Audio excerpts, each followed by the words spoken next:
అందరికీ నమస్కారం అండి. నేను మణికుమార్ని, కుంభకోణం కాపురం రాష్ట్ర విజయవాడ నుంచి. ఈరోజు రీస్టాక్ అయిన మోడల్స్ అయితే చూపిస్తున్నాను. ఇది కూడా ప్రత్యేకంగా లక్ష్మీదేవికి సంబంధించిందే అనమాట. ఎందుకంటే యాక్చువల్గా ఇప్పుడు మీకు చూపిస్తున్న మోడల్ వచ్చేటప్పటికి గుడ్లగోబు మీద కూర్చున్న లక్ష్మీదేవి. యాక్చువల్గా ఈ ప్యాటర్న్స్ మనకి చాలా అరుదుగా దొరుకుతాయి. ఇంకోటి మన వాళ్ళు ఏమనుకుంటారంటే గుడ్లగోబు మీద ఉన్న లక్ష్మీదేవి గుడ్లగోబు అంటే అశుభంగా భావిస్తారు. యాక్చువల్గా లక్ష్మీ అమ్మవారు గుడ్లగోబుని ఎంచుకోవడానికి కూడా ఒక కథ ఉంది. అలాగే మనకి గుడ్లగోబులు తరచుగా కనబడవు. గుడ్లగోబు సంకేతాలు వస్తున్నాయంటే మనకి లక్ష్మీదేవి వస్తున్నట్టు. ఎక్కడైతే గుడ్లగోబు వాహనం మీద లక్ష్మీదేవి ఆసీనురాలై ఉంటుందో ఆ స్థితిని స్థిరలక్ష్మి అంటారు. అంటే స్థిరంగా ఉండే ఒక స్థితి ఏదవుతుందో గుడ్లగోబు వాహనం మీద అది స్థిరలక్ష్మిగా పిలుస్తారనమాట.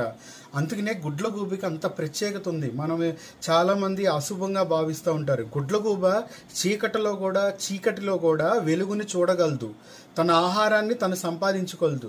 చీకటి అనేది అజ్ఞానం నుంచి ప్రాలద్రోలి మనకి జ్ఞానాన్ని చూపించగలదు. అంటే చీకటి అంటే పలు అర్థాలు తీసుకోవచ్చు. ఒకటి దరిద్రం అంటే ఆర్థిక సమస్యలు, వీటిలోంచి కూడా మనకి ముక్తిని కలిగించగలదు. ఇది గుడ్లగూబి తత్వం. అలాగే గుడ్లగూబి ఎక్కువ ఒంటరిగా ఉంటుంది. ఆ ఒంటరితనం అనేది ఏంటంటే ఏ సమస్యలు వచ్చినా ఒంటరిగా ఎదుర్కోవడం అనేది మన గుడ్లగూబు నుంచి నేర్చుకోవాల్సిన స్థితి. ఎందుకంటే లక్ష్మీ అమ్మవారిని యాక్చువల్గా అందరు ఎలా చూస్తున్నారంటే సంపద దేవతగానే చూస్తారు. అంటే సంపద అంటే ధనమే కాదు కదా, ఆనందం సంపదే, సంతానం సంపదే, విద్య కూడా సంపదే, అన్ని సంపదలే. కాకపోతే ఏంటంటే కేవలం సంపద కోసమే అమ్మవారిని పూజించడం జరుగుతుంది. సో దీనివల్ల ఏంటంటే అమ్మవారు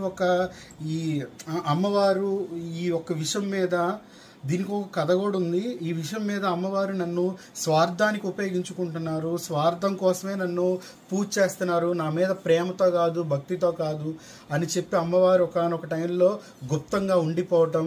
తర్వాత ఈ దేవతలు వేడుకున్న తర్వాత అమ్మవారు ఈ గుడ్లగూబున వాహనాన్ని ఎంచుకుని మళ్ళీ అందరికీ మళ్ళీ కనిపించడం అనేది స్టార్ట్ అయిందనమాట.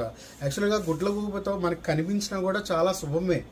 సో గుడ్లగూబ మీద లక్ష్మీదేవి, గుడ్లగూబ అనేది ఏ ఇంట్లో ఆర్థిక సమస్యలు హీనంగా ఉన్నాయో వాళ్ళకు కర్మఫలాలను బట్టి లక్ష్మీదేవికి దారి చూపిస్తుంది అనమాట.